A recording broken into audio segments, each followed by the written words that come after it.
আমরা এই মুহূর্তে দাঁড়িয়ে আছি সেই বিখ্যাত কুখ্যাত হিটু শেখের বাড়িতে এবং তার মায়ের সামনে। কিন্তু তার মা এখনো পর্যন্ত তার ছেলেকে, এই হিটু শেখকে নির্দোষ মনে করে। এখন বলছে সে অপরাধ করলেও করছে, না করলেও করছে, এজন্য তার সাজা হচ্ছে। করলেও করেছে, না করলেও না করেছে, আমি সেটা মাইনে নিয়েছি। না করলেও না আন্টি, এখানে তো প্রায় মানুষই যে আমার সন্তানের জন্য আমার পুষতিছে না, আমার খালি পুতা শাল দুধের জন্য আমার পুষতিছে। আর আমার সন্তানের মুখও আমি দেখতে চাচ্ছি না তোমাদের সামনে তো আমি বলতেইছি যে আমি তার সন্তানের মুখ আমি দেখবো না। তাহলে আপনি শিওর যে আপনার নাতি ছেলেরা সেটা জড়িত নাই? না, আমার মনে বিশ্বাস।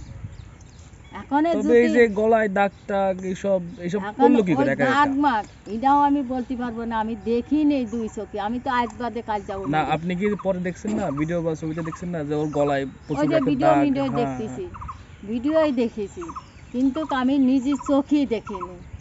আর আমি কোনো যে আপনি বলছেন যে আপনি নাকি ওই দিন যে ঘটনা ঘটছিল আপনি ছিলেন না। না, তা আপনি কোথায় ছিলেন? ওই ঘটনা তো রাত থেকে শুরু হয়েছে। রাত্রি কথা আমি বলতে পারবো না, দিনের কথা আমি বলতে পারবো না, কি জন্য আমি কিছু জানি না। জানেন না? আমি বলে চলে গেছিলাম বিদ্যুৎ দিতে ওই ভাইনার মোড়ে। কবে গেছেন আপনি ওই ঘটনা যেদিন? ওদিন সকালে গেছেন না তার আগের দিন? সকালে, আজকে যে বৃহস্পতিবার না, এই সকালে গেছি। তা আপনি সকালে গেলেন, ঘটনা তো ঘটছে রাত্রে।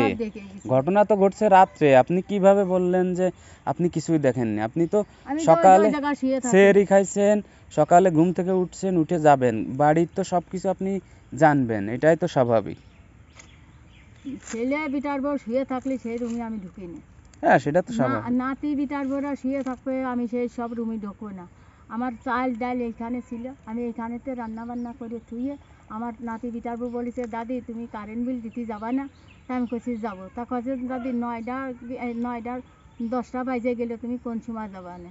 আমি সেই কথার বারে আমি বিদ্যুৎ দিতে চলে গেছি। তারপরে তো আমি আর কিছু জানি না সকালকের খবর, আমি তো মানুষের মুখে শুনলাম। বাড়ির ভিতরে, ঘরের ভিতরে এরকম একটা ঘটনা ঘটছে, এটা তো রাত্রির থেকে, তা আপনি জানলেন না কিরকম? রাতে ঢুকেছে না সকালে ঢুকেছে, এটা তো আমার বলার কায়দা নেই বাবা। আমি তো সব বলতেছি তো তোমাদের কাছে, সবার কাছে, আমি দারোগা পুলিশের কাছেও আমি বলেছি। এই কথা বললে হয় না আন্টি, আপনি তো এই বাড়ি ছিলেন, ঘটনা তো রাত্রে ঘটছে।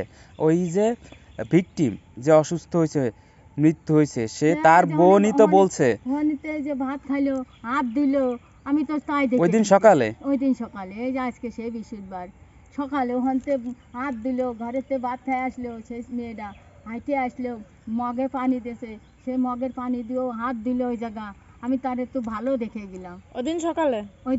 তারপরে আপনি যাওয়ার কতক্ষণ পরে জানতে পারলেন? আমি চলে গেছি বিদ্যুৎ দিতে, যাতে 11টা বাজে হাইটে গেছি। তারপর তখন আপনাকে কে বললো? আমি বিল দিয়ে আসতেছি, আসার পথে আমি আমরা তো জানতে পারলাম সকালে ওই মেয়েটা সেন্সলেস ছিল, ওই মেয়েটা কোনো কথাই বলতে পারেনি, তার এরকম অবস্থা ছিল না। তো সে কিভাবে হাত ধুবে, খাবার খাবে, এরকম অবস্থা তো আমরা দেখলাম। আসিয়ার কাছে বলবো, আসিয়ার কাছেই শোনো। আর এই আসিয়া কইছে ওই বোনের কাছে, হামিদার কাছে, যে সে হাত দিয়েছিল। এক এক সময় এক কথা বলে। হ্যাঁ, এক এক সময় এক এক কথা বলতেছে। ওই হামিদাই বলতে পারবে যে হাত ধুইছে না ভাত খাইছে না কি করেছে, হামিদাই বলতে পারবে না। সকালে আপনি বলতে চাচ্ছেন সকালে আসিয়া ভাত খেয়েছে সকালে? জি। আচ্ছা। আর আমি তার কোনো ঘটনাই আমি দেখিনি, জানিও না। আমি আসলে কথা বলতে পারবে হিটু শেখ।